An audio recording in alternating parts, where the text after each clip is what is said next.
Hallihallo. Ich habe ganz vergessen, die Aufnahme zu starten, als ich eben vom Supercharger losgefahren bin.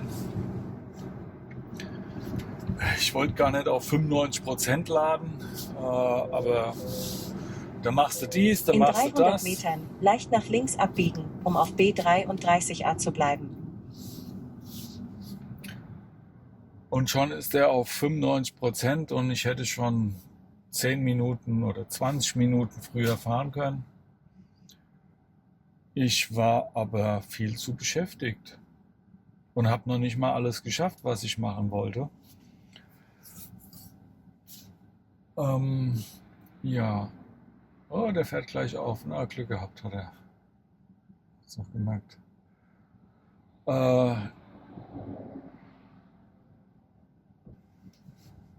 Der Edeka ist riesig. Das ist ein Edeka Center. Dort gibt es Restaurants, Bäcker, Apotheke, Lebensmittel. Also bestens ausgestattet. Jetzt leicht nach links abbiegen, um auf B33A zu bleiben. Die Anfahrt habt ihr ja mitgekriegt.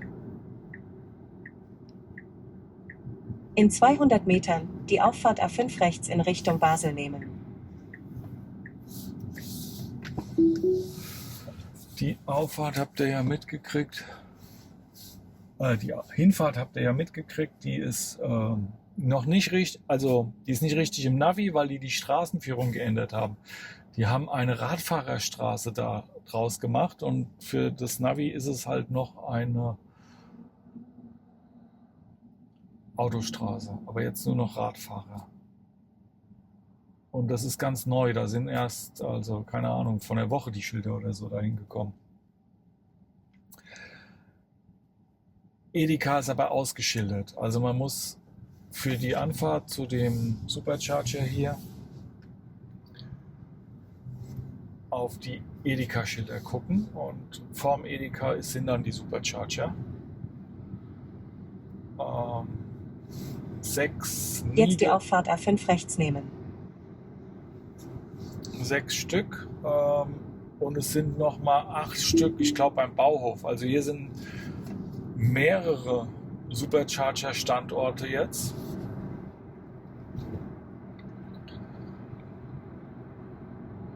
Und ja, ey, V4, die sind super. Der LKW-Fahrer macht für mich sogar frei. Danke.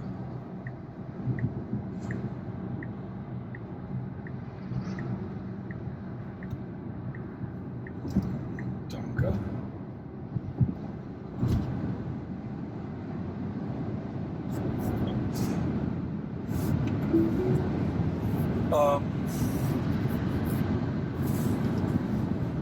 Ja. Also ich kam auch noch nicht mal zum Frühstücken. Also das Frühstück ist jetzt hier.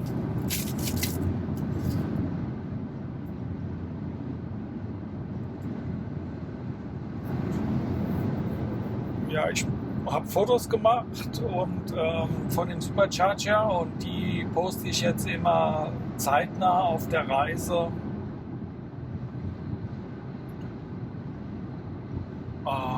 Auf X.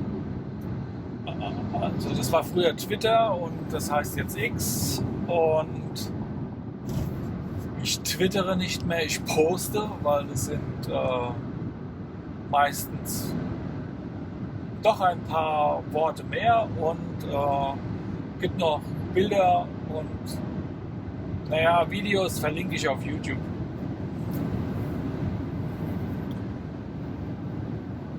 Ja.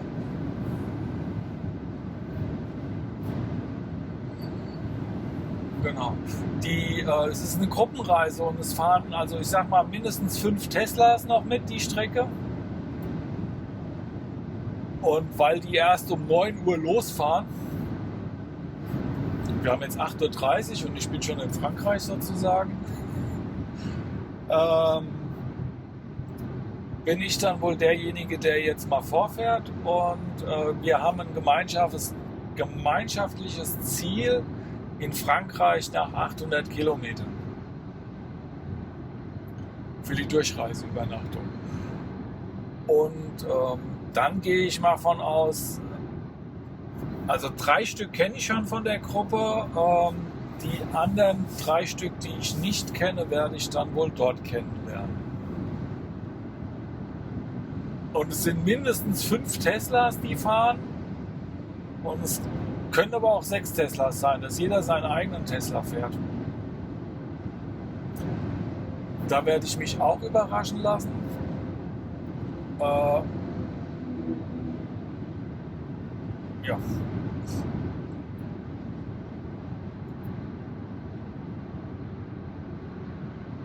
Ja, die Gruppenreise, das ist kein Zwang und das ist alles flexibel. Also die Anreise nach Portugal ist, die kann in einer Gruppenreise. Tesla! Ja, ist schön, im neuen Model 3. Der war am Autopilot, der hat sich die Augen gerieben.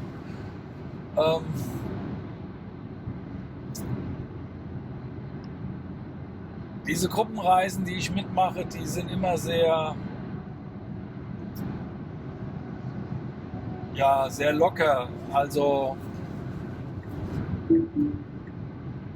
und man hat so ein gewisses Tagesziel und es wird auch mal ein, sage ich mal, Essen oder Ausflugsziel vorgegeben, aber es steht jedem frei, daran teilzunehmen oder nicht.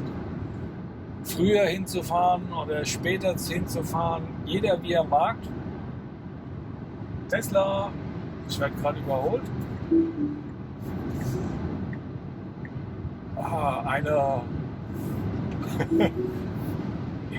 Eine interessante Farbe. Schön grell, schön grün. Ja, also es wird sich sicherlich mal ergeben, dass man abends was zusammen trinkt oder mittags isst oder so, aber das muss nicht jeden Tag sein und das wird dann passieren, wenn man Bock drauf hat. Wir freuen uns alle am Tesla-Fahren und am Reisen mit Tesla. Und ich schätze mal, jeder benutzt den Autopilot, weil so 800 Kilometer am Tag ist es besser, chauffiert zu werden. Das ist viel angenehmer. Und der Chauffeur hier lernt immer wieder dazu.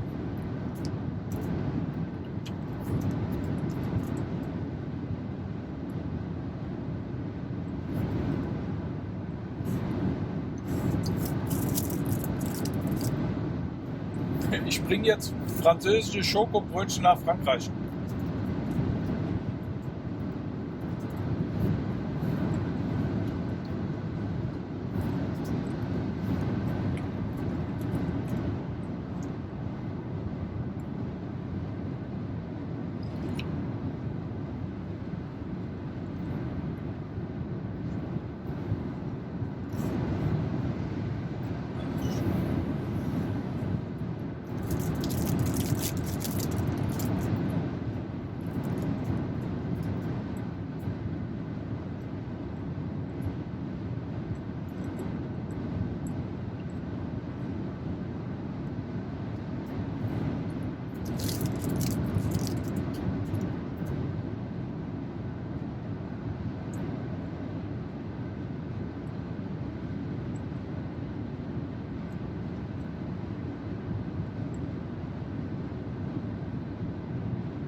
So, also den Kaffee habe ich von zu Hause mitgebracht. Aber ich habe noch einen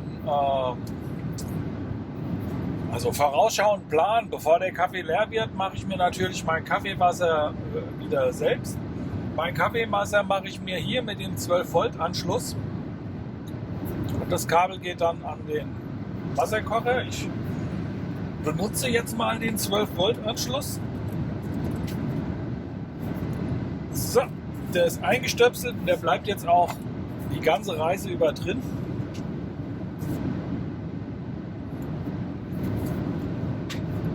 Den Wasserkocher habe ich in der Pause mit Wasser befüllt.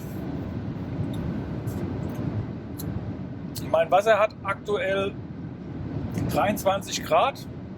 Und ich habe jetzt rausgefunden, wenn ich hier drauf drücke, 65. Wunderbar. So. Also, man kann sich irgendwie die Temperatur auch individuell einstellen. Und ich habe gern mein Kaffeewasser, sage ich mal, bei 60, 65 Grad. Dann verbrenne ich mir nicht den Mund und kann ziemlich gleich trinken. Und jetzt heizt der Wasserkocher auf 65 Grad auf.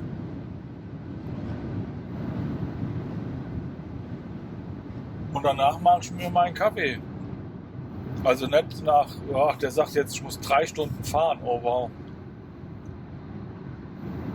Ach so, ja. Ich habe das Navi ohne, ich zeige das mal. Hier bei den Einstellungen kann man Gebühren vermeiden anklicken. Und weil ich jetzt hier der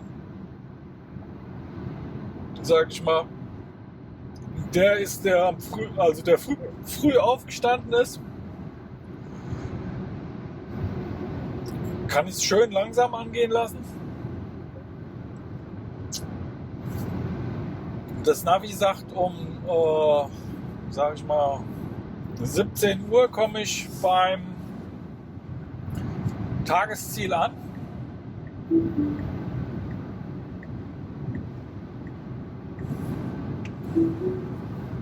Und die anderen, die kommen um 19 Uhr beim Tagesziel an. Also 2 Stunden später. Die fahren auch Gebühren vermeiden, das weiß ich. Also kurzum, ich werde jetzt mal Frankreich ohne Autobahngebühren besuchen. Das ist neu für mich. Und diese Strecke an sich kenne ich noch nicht. Also Navi, Gebühren vermeiden, anschalten. Fähren vermeiden. Das gibt selbst in Deutschland, da fährst du nach Wiesbaden oder Mainz und dann stehst du in der Schlange für auf die Fähre. Weil man im Navi nicht gesagt hat, Fähren vermeiden. Und dann gibt es halt manchmal Strecken, die sind selbst mit Fähre kürzer für ihn, aber ja. Ich muss nicht auf eine Fähre, also nicht für Inlandsfahrten. Ich gehe auf eine Fähre, wenn ich zur Insel möchte. Das ist okay, aber sonst nicht. So.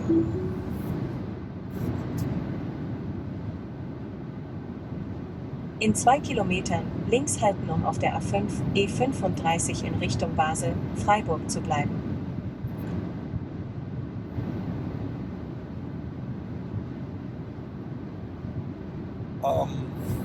Ja.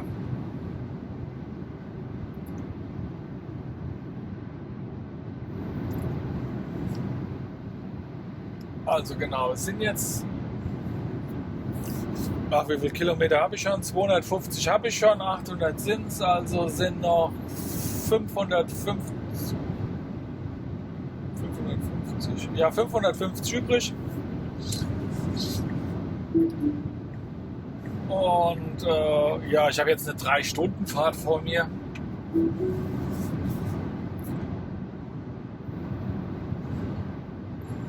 Also ich weiß gar nicht, ob ich 3 Stunden am Stück da durchziehe, sondern es kann sein, dass ich vorher noch mal eine Pause und einen Supercharger dazwischen lege. Jetzt links halten, um auf der A5 zu bleiben.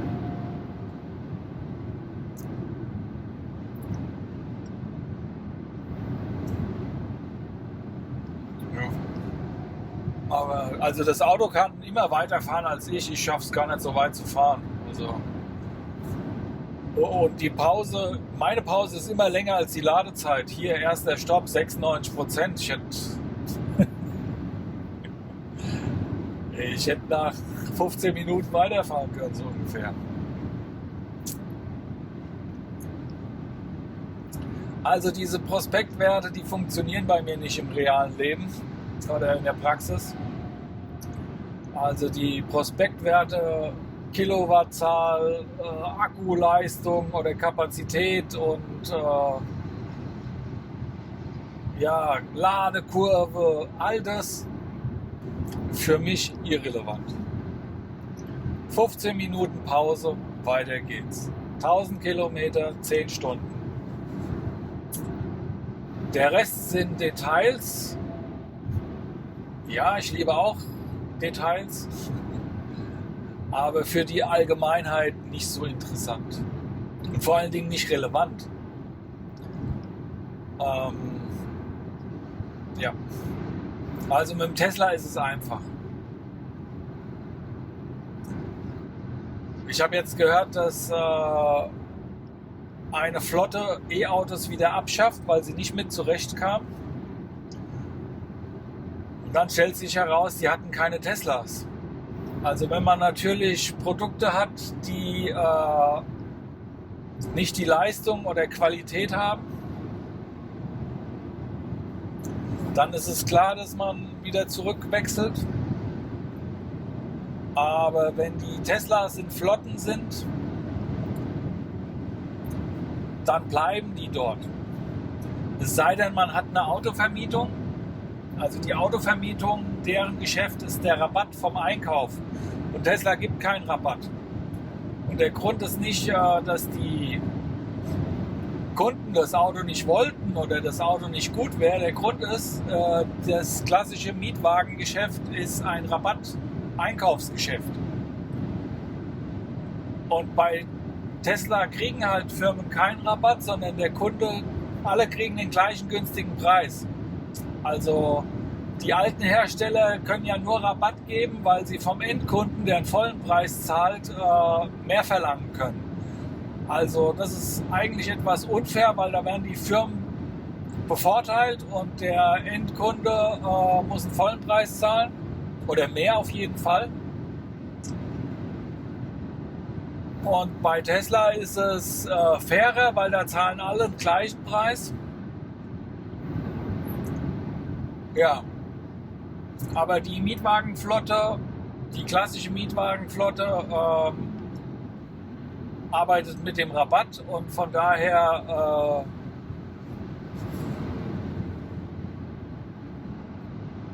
haben die keine Teslas. Das ist der einzige Grund. Ja, wirtschaftliche Belange sind der Grund für die Mietwagenflotten. So, für andere Flotten ist es der Grund, weil sie verpflichtet sind, von gewissen Firmen Fahrzeuge abzunehmen. Also, wenn das Zulieferer sind oder so etc., dann müssen die halt von dieser Marke auch die Autos fahren. Also das ist der Grund, warum die halt, sage ich mal, kein Tesla haben. Oder auch, weil sie sich vom Rabatt blenden lassen. Also manche denken ja, weil sie, sage ich mal, ihre 10-20% Rabatt kriegen, wäre das Auto günstiger. Dabei ist, selbst wenn man 10-20% Rabatt gibt, ein anderes Fahrzeug teurer als der Basispreis vom Tesla. Weil der Basispreis vom Tesla ist nämlich Vollausstattung. Und die anderen, also die Firmenwagen, die werden ja nie in der Basisausstattung geholt. Also die Firmenwagen, die haben ja mindestens mal ein Navi drin, elektrische Fensterheber und also es kommt also für die Dienstleister, für die Strecke fahren müssen, wird meistens eine bessere Ausstattung gebucht, anstatt die Basisausstattung, und dann kannst du 20% abziehen und der ist immer noch 5.000 Euro teurer als ein Tesla. Aber der Rabatt, ja, also der Rabatt ist eigentlich Unfug, weil Rabatte kann man nur geben, wenn man sie vorher einkalkuliert hat. Das ist, ja, also, ja. Was soll ich sagen? Also, wer Rabatte kauft, hat eigentlich zu viel bezahlt. In der Regel, meist. Es gibt natürlich Ausnahmen. Also, ich habe auch einen Rabatt hier gekriegt bei dem. Aber das sind dann so Rabatte, weil ein Modellwechsel anstand. Und wenn ein Modellwechsel ansteht, dann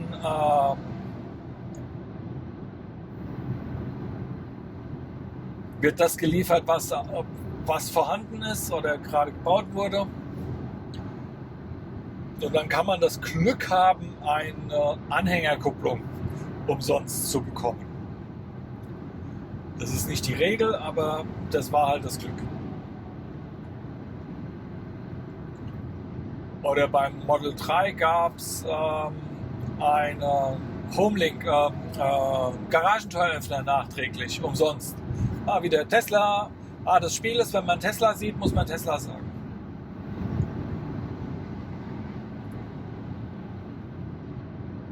Ja. Und bei Tesla kriegt man einen Rabatt, wenn man den Referral-Code benutzt von einem anderen Tesla-Kunden. Also ihr könnt gerne meinen Tesla-Referral benutzen. Da gibt es im Moment, glaube ich, 500 Euro Rabatt für einen Neuwagen, den ihr bekommt. Das kann mal mehr und mal weniger sein, aber grundsätzlich bei Tesla gibt es einen Referral, gibt es einen Vorteil. Und normalerweise bestellt man Teslas über die Internet, also nicht normalerweise, alle bestellen die Teslas über die Internetseite von Tesla, www.tesla.com. Da bestellt man sein Auto. Man kann aber auch in einen Sales Store gehen.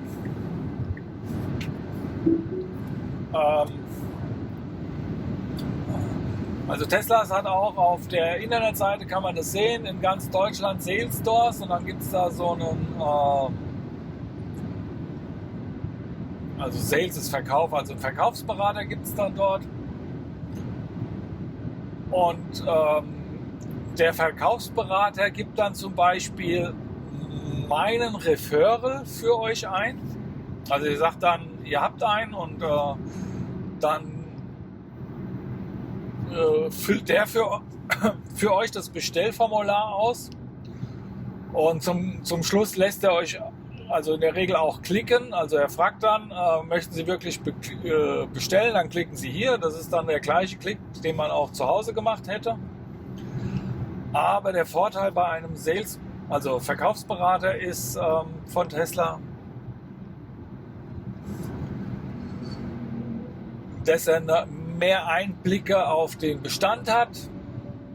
Und wenn es am Ende eines Quartales ist, besteht die Chance, dass man, sage ich mal, ein kleines Ausstattungsteil, was man vielleicht gar nicht braucht, umsonst bekommt.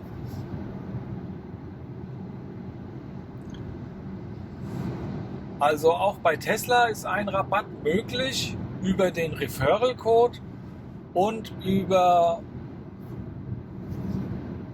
meist Ende des Quartals, ich sag mal, so eine Anhängerkupplung oder eine Farbe oder weiße Sitze. Also das sind keine wesentlichen Bestandteile. Das sind eigentlich nur so, ich sag mal, Komfort- oder Geschmackssachen. Und die Anhängerkupplung, wenn man die vergessen hat, die kann man auch nachträglich nachrüsten. Also im Zubehör gibt es die auch.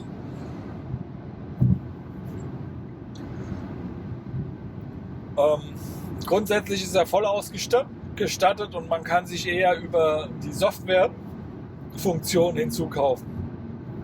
Das ist aber nicht notwendig, das ist ja nur auch ja, Komfort, Luxus kommt. Ja, also Komfort.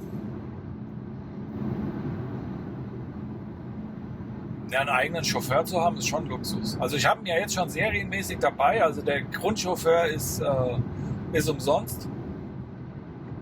Der Chauffeur, der die Spuren wechselt, das ist ein Upgrade.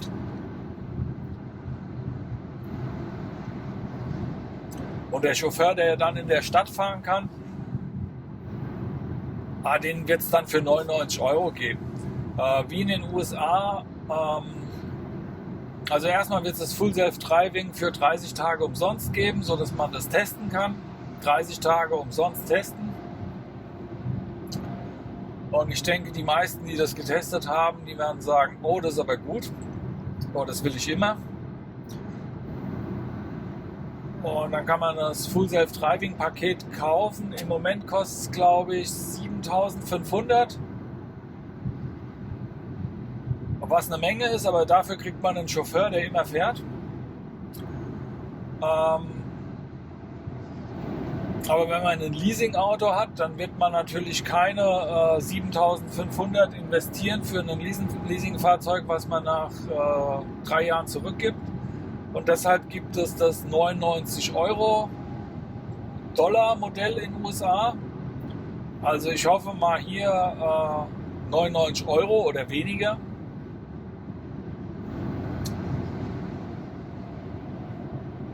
Ja, sagen wir 99 € kommt es. Dann muss man sich nicht ärgern, wenn er also nicht weniger kostet. Also er kostet hier in Deutschland dann auch 99 Euro im Monat. Und das ist für alle Leasingnehmer interessant. Ach, warum das Leasing auch noch ein Schnäppchen ist und auch für Flotten geeignet ist, erkläre ich danach. So, also ich kriege dann hier Full Self-Driving für 99 € im Monat und dann benutze ich das natürlich nur in dem Monat, wo ich in Urlaub fahre. Oder nur in dem Monat, wo ich längere Strecken fahre. Und ich wüsste jetzt nicht, wo ich einen Chauffeur herkriege, der mich umsonst, also nicht umsonst, aber für diesen Preis 30 Tage im Jahr Urlaub mich irgendwo hinfährt. Ja. Also das werden sehr viele Leute sehr schnell rausfinden, dass das eine gute Sache ist und der Kauf kann auch von Vorteil sein, aber das muss ich jetzt nicht erklären. Das wird jeder entweder leasen oder kaufen, wer das Geld hat, weil es ist einfach besser. So. Ja, Flottenkunden, da haben wir vorhin angefangen. Also die Flottenkunden. Also das Wesentliche, warum die auf Tesla umsteigen, ist, sie sparen 30.000 € pro Auto, also pro Tesla, wo sie ein fossiles Fahrzeug mit ersetzen auf die Nutzungszeit. Also die sparen, wenn sie sich einen Tesla holen, 30.000 € gegenüber beim fossilen Fahrzeug. Und wenn man jetzt so eine kleine Flotte hat von 10 Fahrzeugen, dann sind das 300.000 €. Nicht jede Firma kann auf 300.000 € verzichten. Und die größeren Flotten, die mit 100 Autos, da sind das 3 Millionen, die sparen. Also nicht jede Firma kann auf 3 Millionen Gewinn verzichten. Deshalb werden sich die Teslas dann doch sehr schnell in Flotten verteilen, weil einfach der Vorteil von mal so 3 Millionen auf Nutzungszeit ist halt schon eine Menge Geld, was nicht jede Firma verschwendet. Eigentlich sind nämlich Wartungskosten und Benzin Verschwendung. Und der teure Kaufpreis, selbst mit Rabatt, ist zu teuer. Also die verschwenden einfach nur das Geld oder müssen dem Kunden eine höhere Rechnung stellen, damit ihr Außendienstmitarbeiter Geld durchs Tanken verbrennen kann, Wartungskosten, hoher Einkaufspreis. Die schwärmen dann immer vom Rabatt, aber wissen gar nicht, dass der Rabatt ja, das ist ein Witz gegenüber, also ein Tesla kann bis zu 20.000 beim Einkaufspreis günstiger sein. Beim Einkaufspreis, das muss man sich vorstellen. E-Autos sind nicht teurer. E-Autos, also von Tesla, sind beim Einkaufspreis 20.000 Euro günstiger als ein vergleichbarer Verbrenner.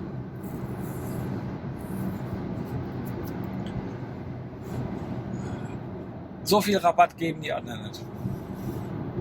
Dass sie auch nur annähernd an den günstigen Tesla-Preis rankommen.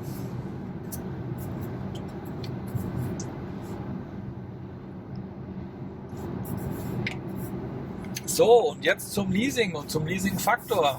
Weil die Leute kaufen ja so gern Leasing-Faktoren und keine günstigen Autos. Also dieser Trugschluss ist auch immer der Hammer. Ja, die Flottenbesitzer, sage ich mal, wurden 30 Jahre lang trainiert, geschult. Und dieses Wissen ist jetzt einfach veraltet.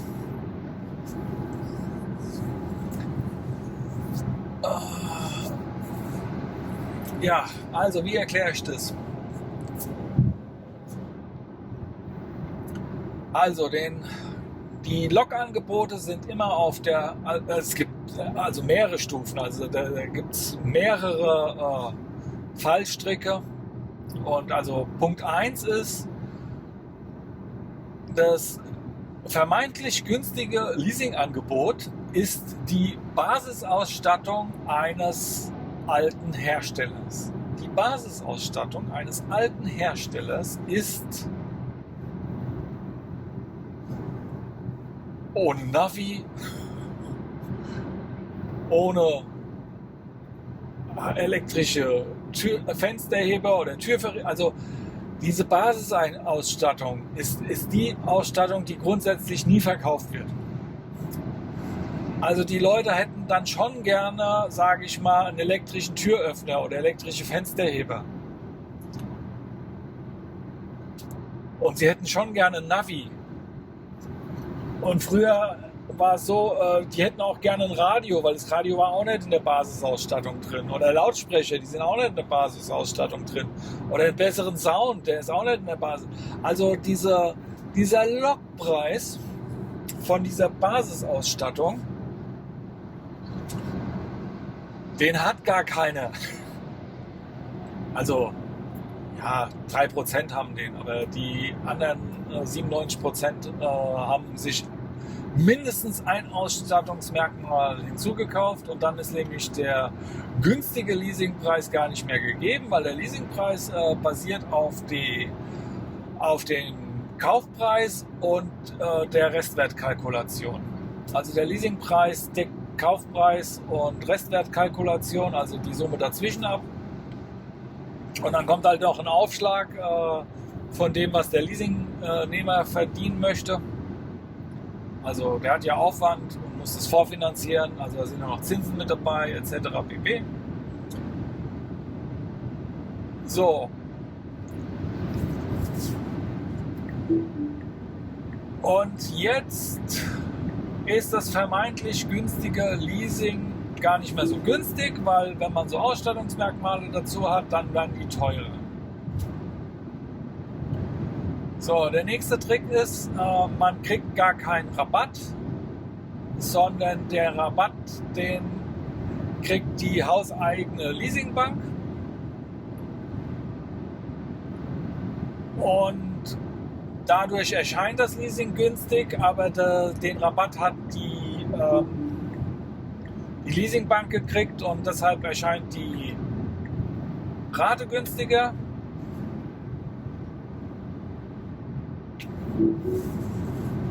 Und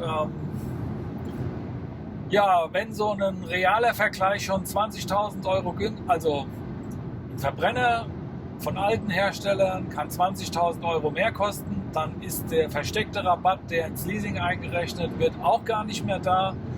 Und dann kostet das Leasing mehr bei dem alten Hersteller als das Leasing auf der Tesla Homepage.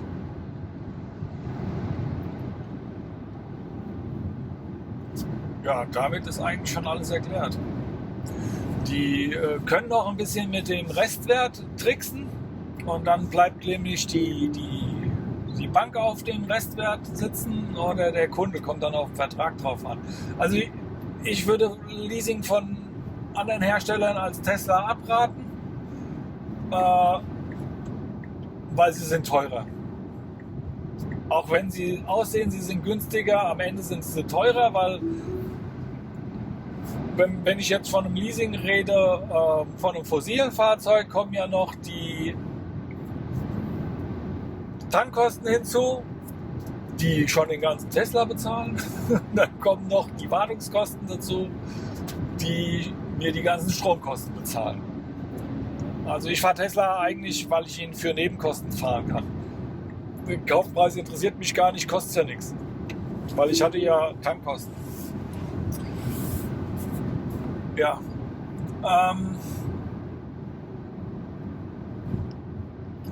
Achso, das Leasing ist noch besonders günstig. Also wenn einem das Leasing bei Tesla nicht gefällt, dann gibt es noch die Möglichkeit, über das Abo-Leasing einen Tesla zu bekommen.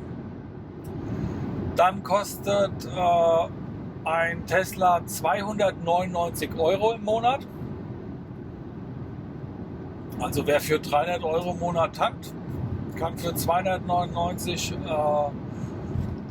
auch einen Tesla leasen oder finanzieren. Finanzieren ist dann meistens das Bessere, weil dann sind die Kilometer frei. Ja, aber also ein Leasing fängt bei Tesla an bei 299, auch ab und zu auf der Homepage. Also ich habe da auch schon Leasings bei Tesla gesehen für 279 Euro und zwar brutto. Ich rede jetzt nicht von der Nettosumme. Ich rede hier gerade von der Bruttosumme inklusive Mehrwertsteuer, Privatleasing sogar. Also die Geschäftskunden können sich dann auch ihre Mehrwertsteuer davon abziehen. Dann kann man noch günstigere Raten sagen, aber ich rede jetzt brutto. Also inklusive Mehrwertsteuer. Ja, 299 Euro für einen Tesla, also bitte, also da sind Tankkosten im Monat höher. Da müssen wir nicht, da muss ich gar nicht anfangen zu rechnen. Du musst einfach nur Sie müssen einfach nur die monatlichen Tankkosten wissen und für diesen Tankkosten kriegen Sie einen Tesla. Ja, es gibt Möglichkeiten, gebraucht etc. Also ab einer Tankfüllung, es fängt nämlich bei 100 Euro an, ab 100 Euro im Monat kann man einen Tesla fahren. Tesla bekommen. So. Ja, also und das Leasing mit dem Abo, da kommen dann kommen noch die Abogebühren dazu, die sind ungefähr 99 Euro und dann sind da enthalten Wartung, kleiner Scherz, Reifen, Versicherung. Und bei dem Wort Versicherung wird es nämlich interessant für 99 Euro, weil es sind 1200 im Jahr. Und ich sage jetzt mal, als Fahreinsteiger mit 0 Schadensfreiheitsjahren ist eine Versicherung von einem Neuwagen allgemein teuer. Und da bietet dann so ein Abo-Leasing eine gute Möglichkeit, an eine günstige Versicherung zu kommen, weil da kommt man in so eine Gruppensammelversicherung rein und kann so seine Schadensfreiheitsjahre aufbauen, ohne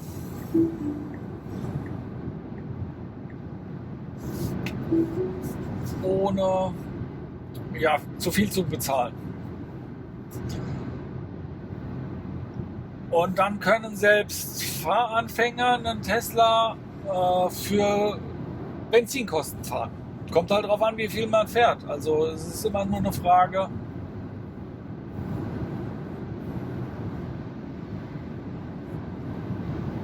Es ist immer nur eine Frage,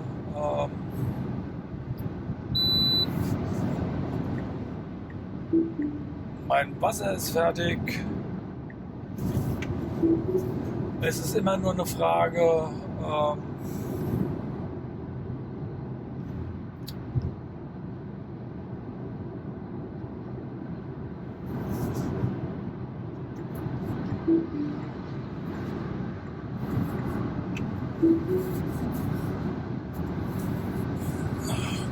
wie viel man vertanken muss, um also auf die Arbeit oder Ausbildung zu kommen. Die monatlichen Tankkosten bestimmen und die fangen bei 100 Euro sozusagen an. Dafür gibt es einen Tesla.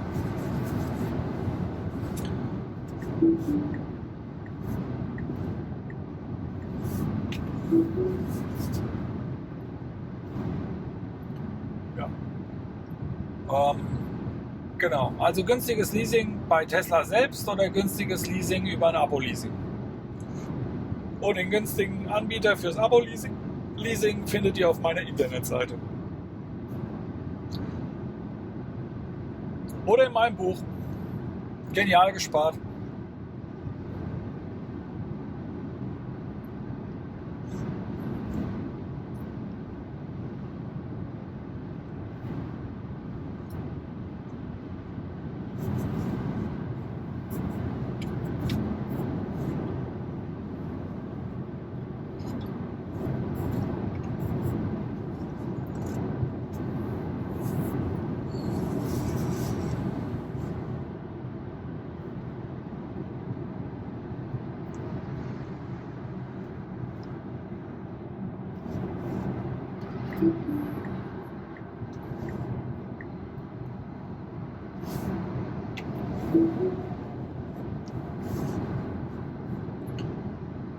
So, ja.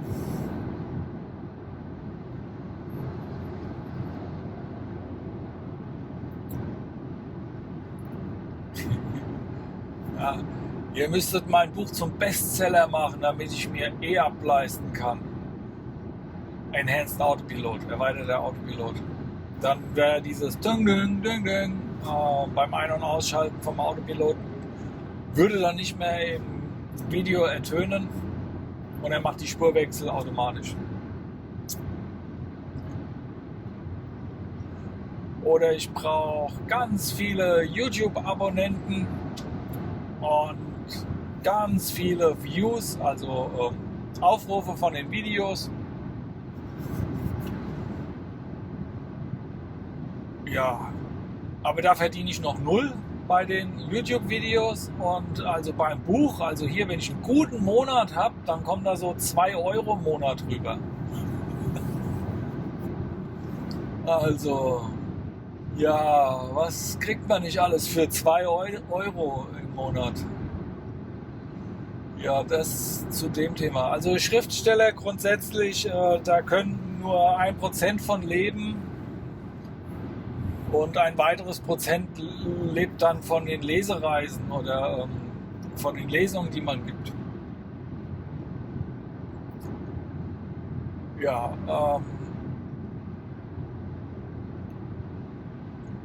also ich gehöre zu den 99%.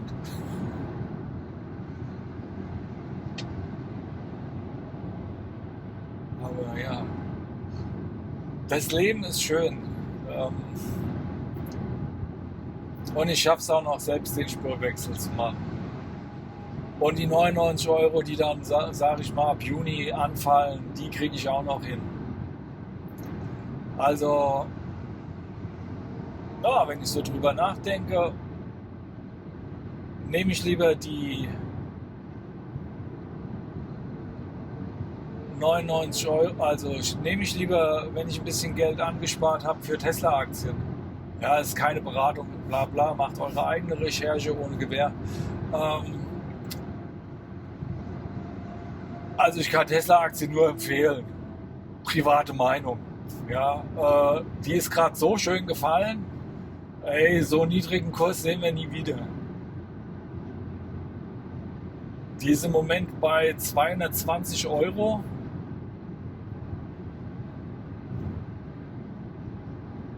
Und ja, ich sehe nur ein nach oben. Ein nach unten ist schwer vorstellbar bei den Entwicklungsfortschritten, die sie gerade machen. Außerdem haben sie das meistverkaufte Auto der Welt. Also wenn das nicht ein Indiz ist, dass es für die Firma gut läuft, und zwar das zweite Mal in Folge, also 2 Jahre lang schon das meistverkaufte Auto der Welt. Ohne Werbung. Ja, also elektrisch. Apropos elektrisch. Also Norwegen ist ja bei 100% E-Auto-Zulassung. Spezialfahrzeuge ausgenommen.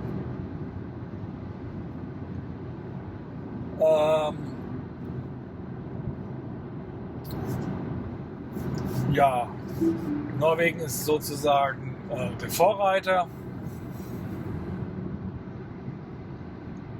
In 2 Kilometern an der Ausfahrt 66 rechts abfahren auf Rheinbrücke Ottmersheim in Richtung Lyon-Mulhouse.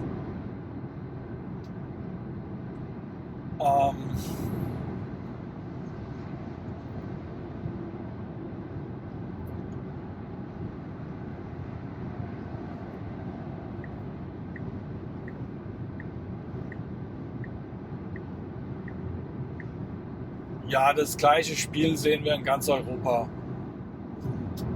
Fängt jetzt ein Land nach dem anderen an und kratzt an den 50% E-Auto-Zulassung.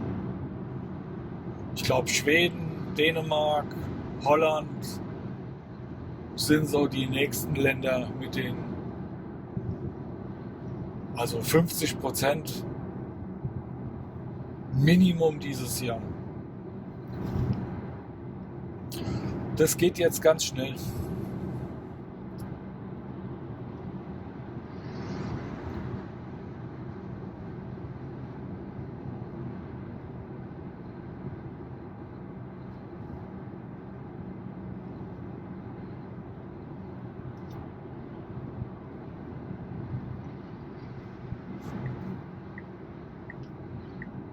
Jetzt an der Ausfahrt 66 rechts abfahren.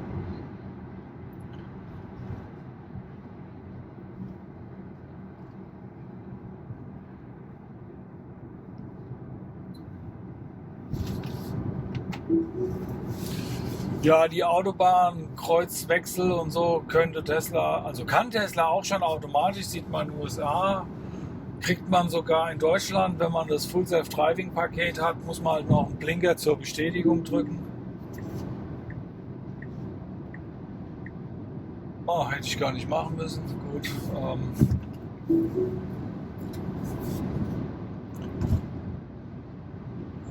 Dann wechselt er auch die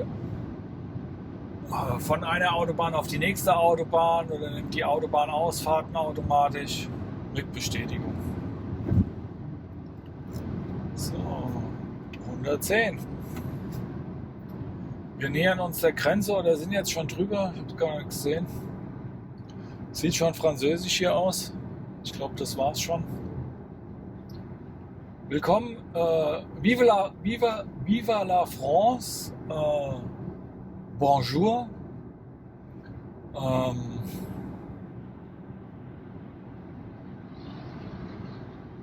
Ja. In Frankreich. Da 130 auf der Autobahn.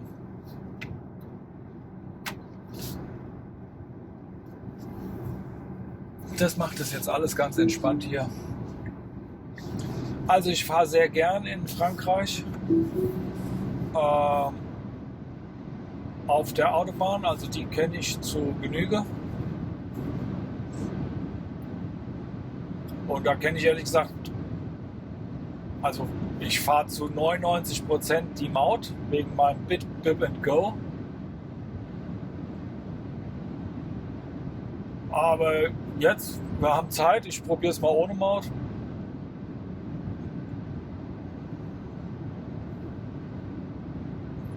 Und auf der Strecke jetzt hier 800 Kilometer und dann auch um 17 Uhr oder so ankommen, alles gut. Also hier auf dieser Strecke verliere ich jetzt gar nicht so viel Zeit.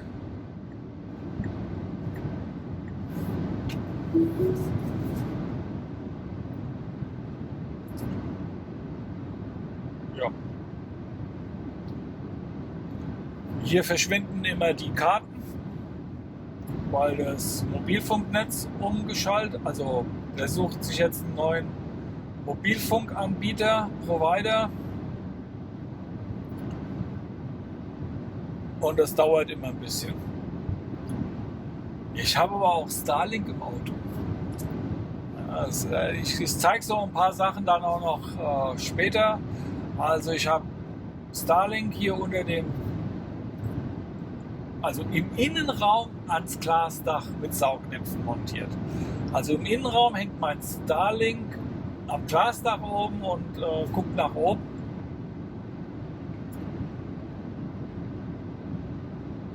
Und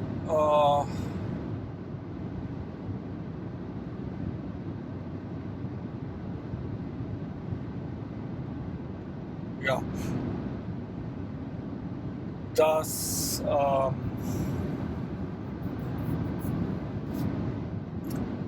dadurch habe ich dann Internetempfang. Auch grenzenübergreifend. Und auch bei 200 km/h funktioniert das, um, sage ich mal, Internetradio zu hören. Also das Starlink ist eine großartige Erfindung.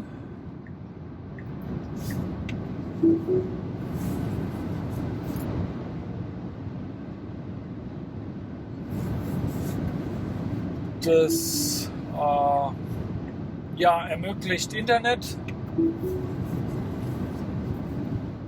überall, also wo mal ein Funkloch ist und bei so Grenzübertritten.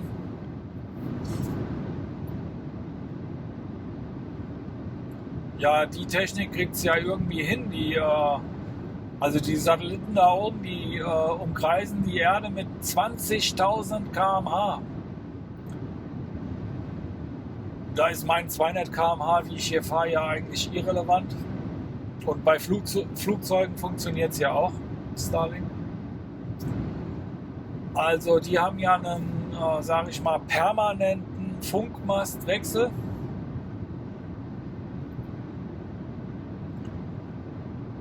Und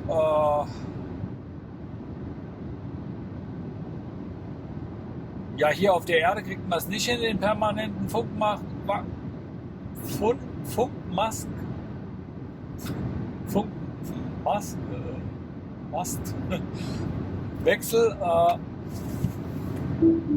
Hier versuche ich mal zeitnah 110. So.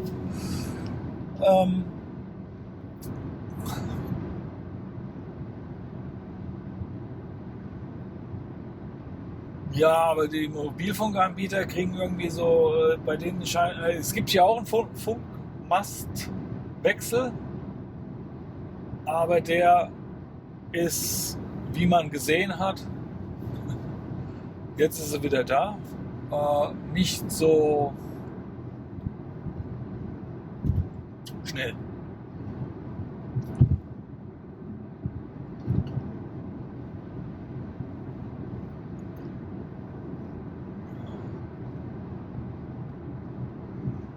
Dieses Starlink, die retten auch jetzt schon Leben, weil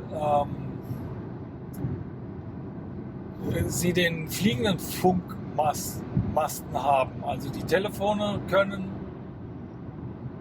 sich, wenn man einen entsprechenden Provider hat, schon jetzt mit den Satelliten verbinden, um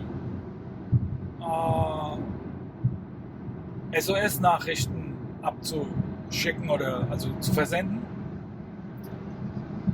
Und deshalb ist in Gebieten, wo kein Funkempfang ist, kann man mit seinem Standard-Handy, man braucht gar keine Starlink-Antenne, sondern sein Standard-Handy verbindet sich dann mit dem Funkmasten im Weltall, mit dem Satelliten und dadurch kann Hilfe gerufen werden. Super Erfindung.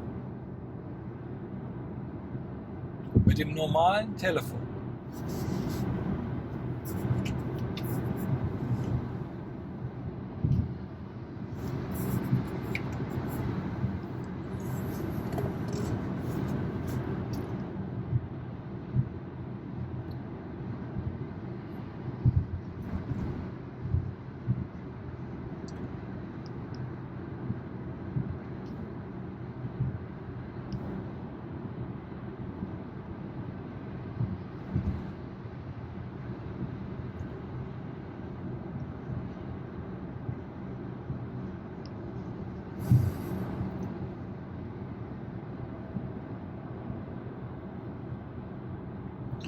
Ja, Autopilot fahren. Beste, was gibt.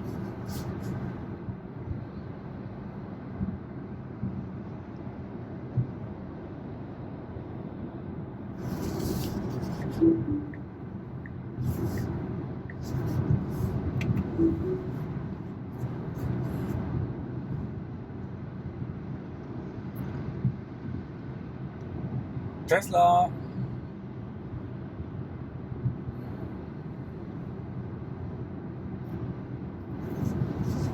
Wenn man einen Tesla sieht, muss man Tesla sagen.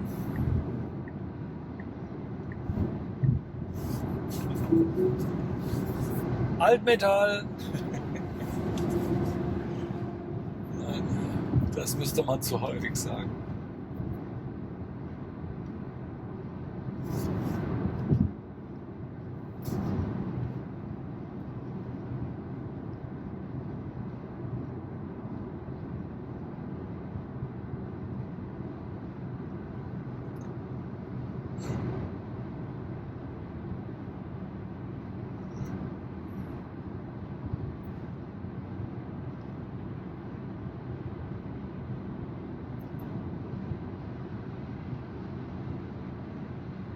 In 2 Kilometern links halten, um auf der A36, E54 in Richtung Belfort zu bleiben.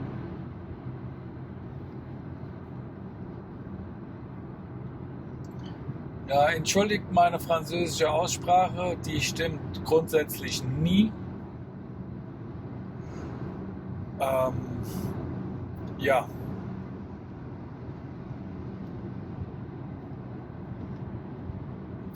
Ich möchte nämlich gerade über den Dijon-Senf sprechen.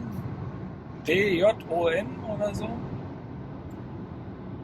Also die Region ist bekannt für den Senf und der ist gut. Und es ist immer ein kleines Mitbringsel oder für einen selbst.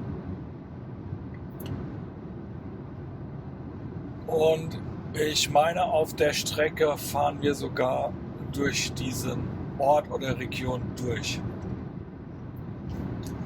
Also der Senf ist dann hier die Spezialität. Ja, den Käse kann ich auch noch empfehlen aus Jetzt Frankreich. links halten, um auf der A36 zu bleiben. Die Sorte heißt Alle Käse. Die sind alle lecker. Ich esse alle gern. Weich, hart, gewürzt, ungewürzt, blau, grün, gelb. Egal, lecker. Ja.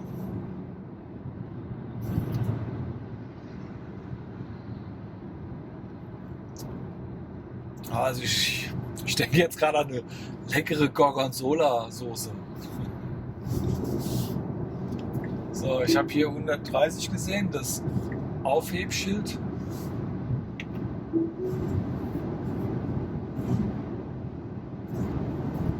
Ne, 130. Die 80 sind nur für Gefahrentransport.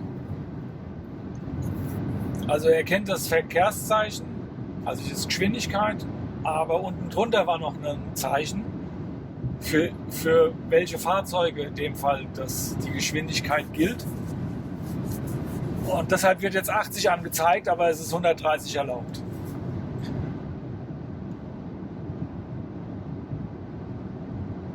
Ja, hier kommt das Schild gerade wieder. Das gilt aber nur für die Tanklaster zum Beispiel. Weil dieses giftige Zeug kann auslaufen. Und wenn hier, sage ich mal, Naturschutzgebiet ist oder irgendein Gewässer, dann möchte man mit der Geschwindigkeit wohl sicherstellen, dass diese Unfälle, die passieren können, seltener passieren.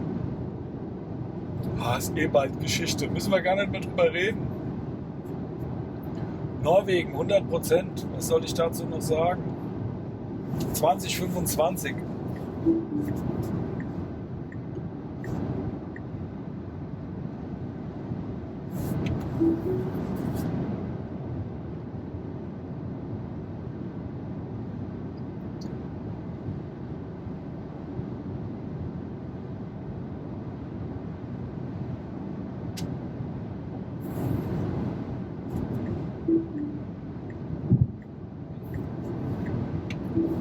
Okay.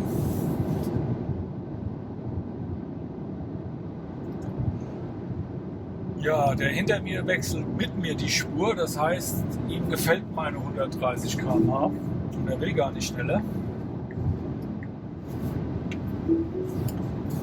Deshalb werde ich für ihn jetzt auch nicht mehr wechseln. Und was kostet der Sprit? Was? 1,92. Oh Mann. 1,92. Und kostet der Sprit auch 2,10 Mark. Scheißegal, In 2 es wird schon Kilometern an der gehen. Ausfahrt 15 rechts abfahren in Richtung Masevau. Wir sind gerade bei 3,80 € Mack. Die 2,10 Mark ist schon lange Geschichte. Wir sind bei 3 Mark 80. So heißt es. So hieß es. 3,80 Mark für ein Liter. Na, wärt ihr dann tanken gegangen? Kein Mensch wäre tanken gegangen. So, ich muss jetzt hier Ausfahrt runter. Masevaux. Ich weiß, es wird anders gesprochen. Dann gucken wir mal, wie die Straßenführung neben der Mautstraße ist.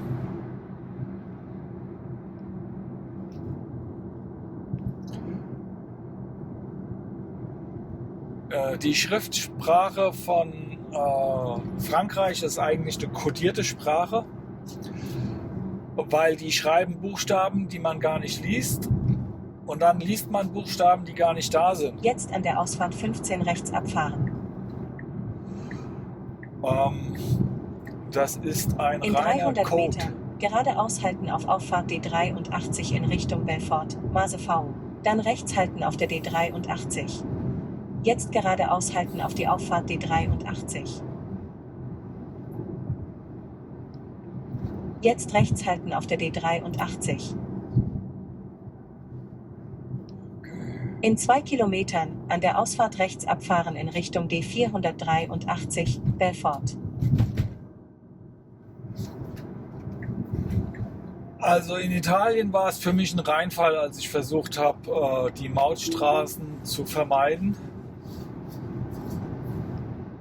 Also vielleicht habe ich die falsche Passage erwischt oder so. Also die Mautstraße hatte die bessere Sicht zum Strand, weil die nahegelegene Strandstraße, Küstenstraße, da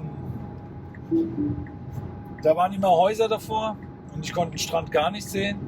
Und die Autobahn, die war so 100, 200 Meter höher gelegen und man hatte eine perfekte Sicht auf Strand und Meer.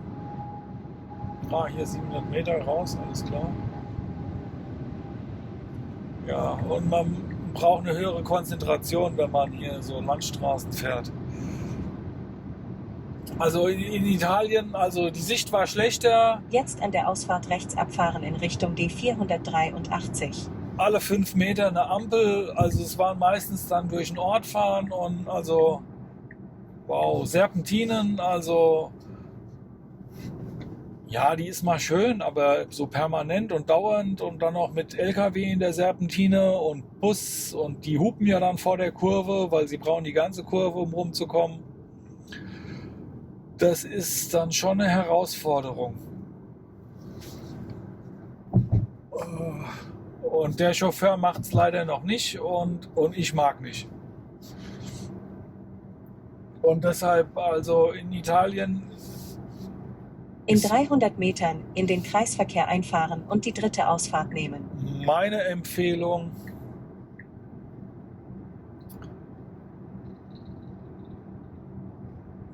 die Maut bezahlen. Ich weiß auch noch nicht, was es gekostet Jetzt hat. in den Kreisverkehr einfahren und die dritte Ausfahrt nehmen. Das Bip and Go hat meine Schranken da aufgemacht und die Abrechnung kommt, glaube ich, am Monatsende. Also dauert es noch ein bisschen. Ich bin schon wieder auf der nächsten Reise.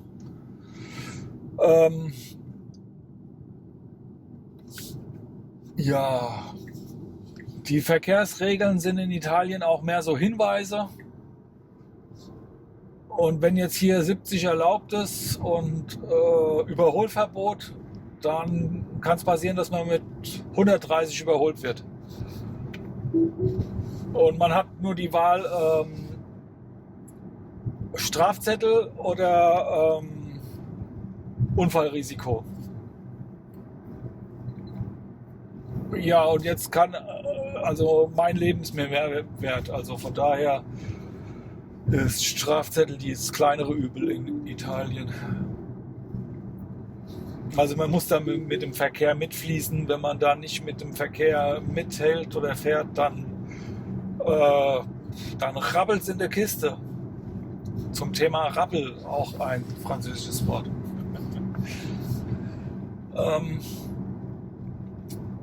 Ja. Also hier 70, hier fahre ich 70 und muss jetzt keine Bedenken haben, dass jetzt einer mit 130 von hinten ankommt. Und hier gibt es 3 Spuren, also wenn in Italien da 2 Spuren sind, dann wären das 3.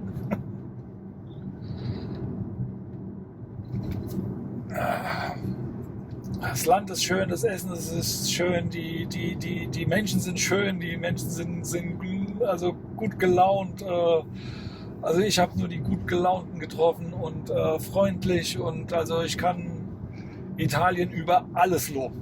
Ja, alles gut, alles perfekt.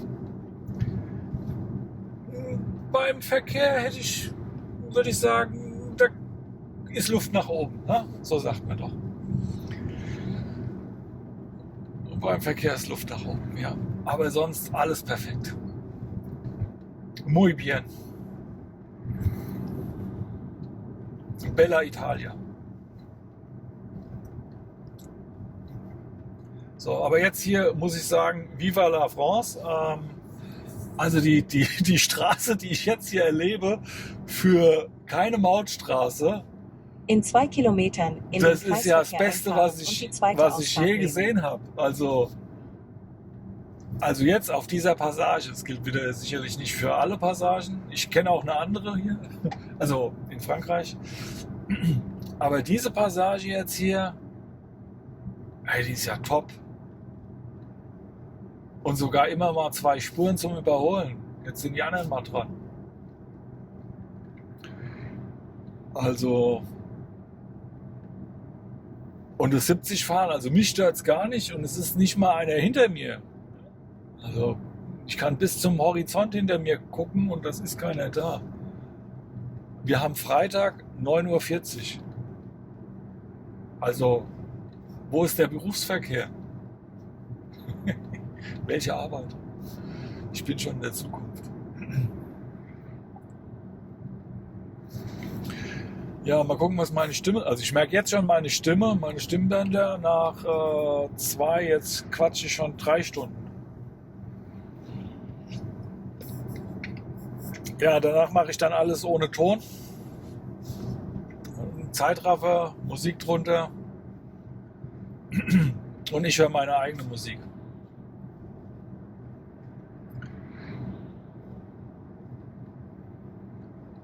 Ja, ich glaube, damit fangen wir jetzt auch an. Also, Gerne einen Daumen hoch und meinen Kanal abonnieren. Das würde mich freuen. Wenn euch sowas gefällt und ihr Jetzt in den sowas gerne Kreisverkehr guckt. einfahren und die zweite Ausfahrt nehmen. Also bei mir gibt es Informationen, die sage ich mal, die hört ihr von keinem anderen. Ich werde noch anfangen zu kochen, also Elektroauto fahren und alles, was damit zu tun hat, und Photovoltaik und Speicher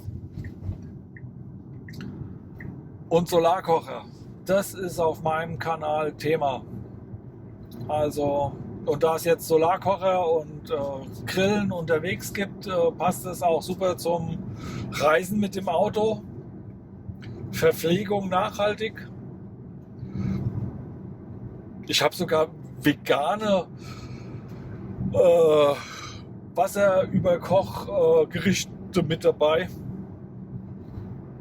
In Bio-Qualität. Also, ich sag mal, hier ist für jeden was dabei.